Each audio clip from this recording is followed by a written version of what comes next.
Aloe vera গাছের ফুল, যেটা আমার জীবনে কিন্তু ভীষণ একটা বিরল দৃশ্য। তো যদিও আমার এটা জানলার বাগানে একটা অ্যালোভেরা গাছের টবে, কিন্তু আমি হঠাৎ করে দেখলাম যে একটা লম্বা ডাঁটা হয়ে বড় হয়ে যাচ্ছে শুধু। আর তারপরে দেখলাম তার মধ্যে ছোট্ট, ছোট্ট কুঁড়ি দেওয়া একটা ফুল। তারপরে গুগল বাবাজির কাছে ঘাঁটতে, ঘাঁটতে জানতে পারলাম যে এই ফুলটা কিন্তু ভীষণ উপকারী আর একটা বলা যেতে পারে ভীষণ হোলি একটা ফ্লাওয়ার, যেটা আপনার খুব প্রসপারাস আপনার আর্থিক জীবনে, এবং আপনি যদি এটা ঘরের মধ্যে কোনো যেখানে পয়সা বা আমাদের যেটা লকার থাকে সেখানে যদি আমি এই ফুল রেখে দিতে পারি লাল কাপড়ের মধ্যে, তাহলেও কিন্তু ভীষণ ভালো। এই ফুলগুলো কিন্তু অ্যাকচুয়ালি অ্যালোভেরা গাছে যখন বয়স ৪ বছরের বেশি হয়ে যায় এবং যদি গাছটা ভালো মতন সূর্যর আলো এবং জল বাতাস সবটা পায়, তাহলেই কিন্তু এই ফুলগুলো ফোটে।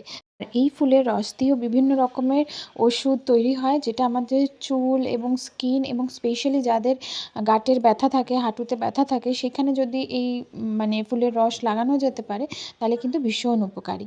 কেমন লাগলো এই আমার ছোট্ট নলেজ, নিশ্চয়ই শেয়ার করবেন।